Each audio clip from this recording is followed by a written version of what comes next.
उत्तर भारत के एक छोटे से गांव बेलवा में एक ईमानदार और मेहनती किसान हरिराम अपने परिवार के साथ रहता था।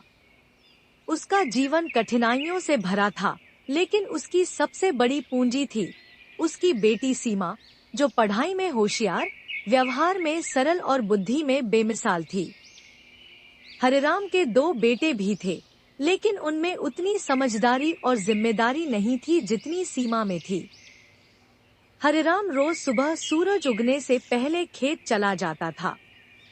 सीमा भी माँ के साथ घर के काम निपटाकर स्कूल जाती थी। खेतों की मिट्टी से उसकी गहरी पहचान थी, लेकिन उसका सपना था गांव की लड़कियों को पढ़ाना। सीमा बिटिया, तू बड़ी समझदार है, लेकिन खेती किसानी से पेट चलता है, पढ़ाई में क्या रखा है? बाबा, खेती तो मैं भी कर लूंगी, लेकिन अगर मैं पढ़ लिख गई तो दूसरे किसानों की बेटियों को भी कुछ बनना सिखा सकूंगी। हरिराम, ये लड़की कुछ अलग है, इसकी बातों में दम है, इसका साथ दो। गांव के सरपंच को यह बात जमी नहीं कि कोई किसान की बेटी स्कूल जाकर इतनी होशियार बन रही है। हरिराम, लड़की को इतना मत उड़ा। किताबें पढ़ने से लड़कियां बिगड़ जाती हैं। सरपंच जी, मेरी सीमा घर भी संभालती है, खेत भी जानती है और पढ़ाई भी करती है। अगर वो गलत होती तो मैं खुद रोक देता। देखो तो सीमा कैसे लड़कों को भी पछाड़ रही है स्कूल में। क्या जरूरत है इतना आगे बढ़ने की? मुझे लड़कों से आगे नहीं बढ़ना, मुझे खुद को साबित करना है। और अगर इससे किसी को बुरा लगता है तो वो उनकी सोच है, मेरी नहीं।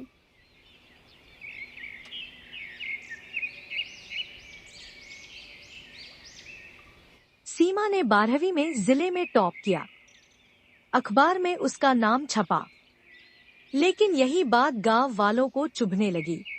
मेरी बेटी का नाम पूरे जिले में है, अब लोग कहेंगे किसान की बेटी ने कमाल कर दिया। बाबा, ये सिर्फ मेरा नहीं, आपका भी ये सपना था। आपने मुझे पढ़ाया, समाज से लड़ा, ये आपकी जीत है। अब इसे रोकना होगा, वरना ये लड़की पूरे गांव को बिगाड़ देगी। गांव की पंचायत ने निर्णय लिया कि सीमा को आगे पढ़ने शहर नहीं भेजा जाएगा। सीमा को दिल्ली के महिला कॉलेज में दाखिला मिला, लेकिन सरपंच और उसके गुर्गों ने हरिराम को धमकाना शुरू कर दिया।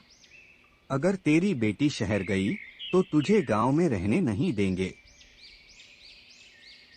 सीमा, मुझे डर लगने लगा है, लोग हमारे खेत जला देंगे, घर उजाड़ देंगे। बाबा, डर से बड़ा कुछ नहीं होता। अगर हम झुक गए तो अगली पीढ़ी कभी खड़ी नहीं हो पाएगी। बिटिया, तू चली जा, हम संभाल लेंगे, ये समय भी बीत जाएगा। हरिराम ने साहस दिखाया और सीमा को दिल्ली भेज दिया। गांव वालों ने बहिष्कार कर दिया। दिल्ली की चकाचौंध में भी सीमा ने खुद को नहीं बदला। उसने गांव की सादगी, माँ बाबा की सीख और अपनी मिट्टी की खुशबू को बरकरार रखा। एक किसान की बेटी होना गर्व की बात है।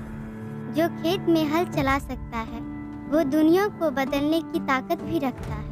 उसने कॉलेज में सर्वोच्च स्थान पाया और गांव लौटने का संकल्प लिया। सीमा के लौटते ही गांव का माहौल बदलने लगा।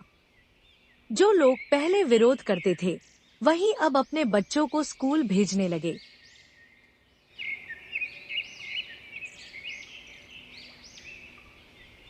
सीमा बिटिया, तुझसे गलती हुई।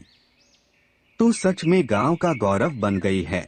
मैंने कुछ नहीं किया सरपंच जी, मैंने सिर्फ वो किया जो एक बेटी को करना चाहिए, अपने परिवार और समाज का सम्मान बढ़ाना। आज मुझे अपनी बेटी पर गर्व है।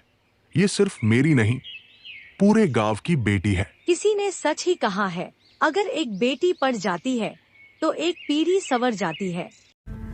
सीमा की कहानी सिर्फ एक लड़की की नहीं, हर उस बेटी की कहानी है जो अपने सपनों को पंख देना चाहती है।